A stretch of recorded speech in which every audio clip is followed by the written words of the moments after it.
Every time I start a new project, whether I'm working on an architectural project or any other creative task, I spend endless hours trying to come up with a first proposal, which has to be, at least often I think, innovative and original.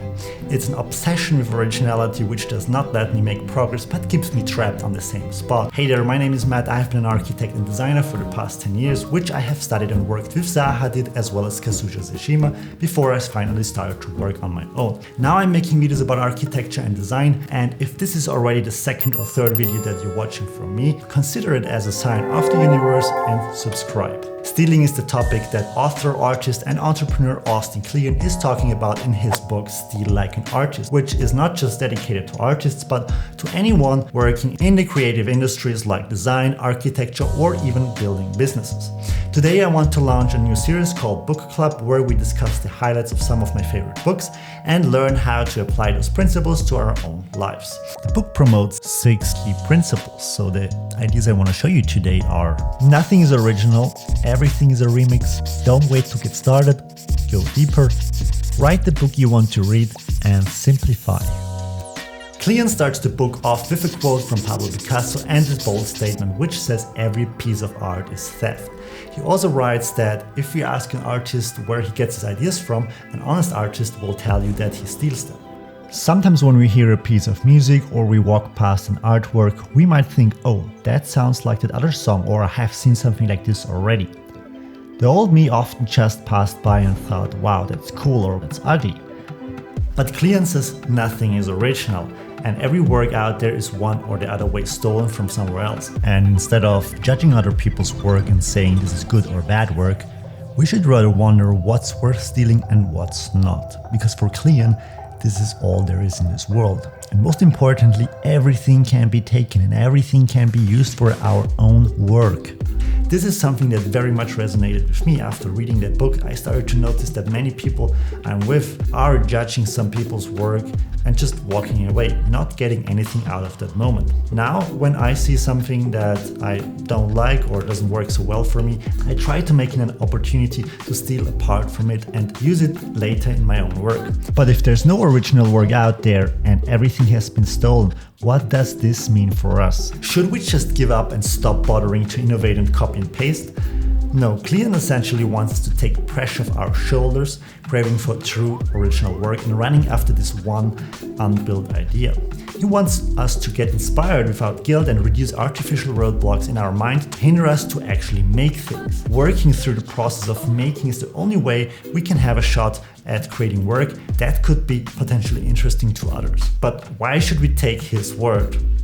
Was it only Picasso who was stealing? Who else operated like this? Well, the book is entertaining not just because of its cheeky claims, but also due to the several quotes from famous artists throughout different professions. Like, the only art I will ever study is stuff that I can steal from David Bowie, or it is better to take what does not belong to you than let it lie around neglected from Mark Twain. Everything is a remix. Okay, no one is born as a creative genius. When we grow up, we get influenced by all kinds of people, sources and idols. We then start to mimic the people around us until we develop our own behavior, skills and ideas. Not even our genes are original. They are a mix of our parents, their parents and ancestors. However, for some people there's a point in life where we stop imitating others. As young adults, we have hopefully already learned all skills to behave like a decent human being, but in our professional life it can place us in a dark spot, uninspired and mediocre. Therefore, we need to keep imitating and learning. In the book, there are 5 methods that can help us to stay inspired and engaged. Number 1 is build a tree. The more we collect, the more we can choose from what we want to be influenced by. However, Kleon doesn't suggest that we collect anything we get our hands on. No, he proposed to be very selective. Don't be a hoarder, but be a collector. As an architect, I pay attention to graphic design, magazines and art, and I'm constantly looking for ideas worth stealing. Zaha Hadid herself was influenced by Malevich, Tatlin and Rodchenko. She also used calligraphic drawings and paintings as a method for abstraction and a method to visualize her architectural ideas. Number 2, step by step. There is also a quote in the book by Duchamp which says, "If you try to devour all history at once, you will choke on it. Therefore, we should select people and study them one by one and move on once we feel we have learned and understood enough of their work. Number 3, Google everything. By Googling everything, we open our potential and exposure to new. However, in order to keep track of the information, we need a way to help us to structure and store it to stay on top of it, which brings us to number 4. Everything we find on our way, we should save in a swipe file that we can access at any time to search ideas in. This can be a folder on your computer, a text file in Excel, a Pinterest board, or simply a notebook, whatever. I personally use Notion, which gives me every possible way you can imagine to structure information. Check out the link in the description. So until now, we have learned that we should stop worrying if our work is original and start making things. We are equipped with a catalog of people and things that should influence us as we get started onto our quest.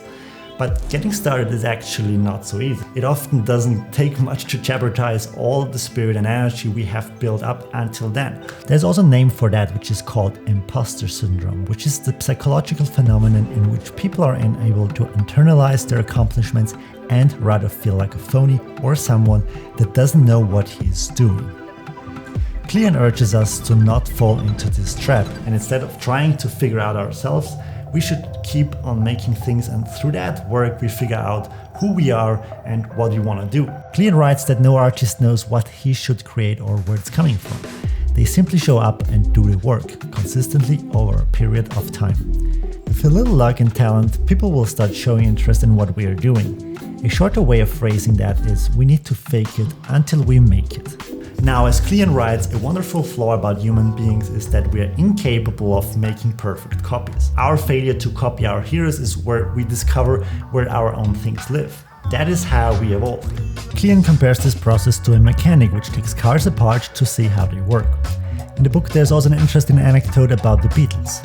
They started out playing cover songs until McCartney and John Lennon started to write their own songs in order to differentiate their playlist from other live bands. And that's how they became the Beatles that we know today. Or another interesting example is the story of basketball player Kobe Bryant, which admitted that all his moves on the court were stolen from other players that he admired. But this is where it gets really interesting. When he stole those moves, he recognized that he's not able to fully replicate them due to his physics. Therefore, he needed to start adapting them so they work for him. So the point Cleon is trying to convey is that we should not just steal the style, we should steal the thinking behind the style. You don't want to look like your heroes, you want to see like your heroes. I did the same in university when I first started to design like Zaha. At first I started to mimic what Zaha was doing in her office. Later we really dig deep into thinking behind her architecture and what she was trying to achieve with it. Now that I know how to make things look like Zaha, doesn't mean everything will look like Zaha's, but it sure makes me more knowledgeable about architecture and more likely to develop my own style. Write the book you want to read, or to adjust it for an architect, plan the projects you want to see.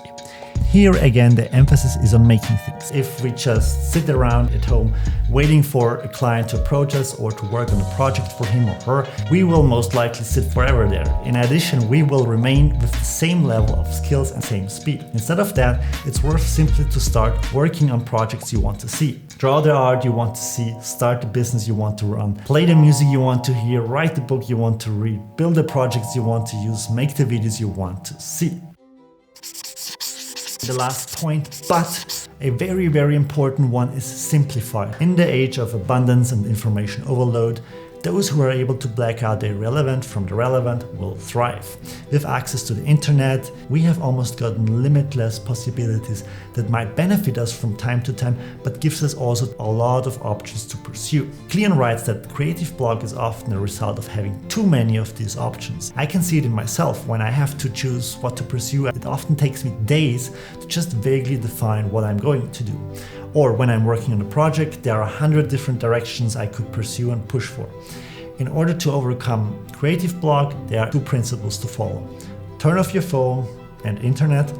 And number 2, create artificial constraints. It might sound contradictory, but when it comes to creativity, limitations mean freedom. There's also a great quote for that in the book, which is telling yourself you have all the time in the world, all the money in the world, all the colors in your palette, anything you want, that just kills creativity.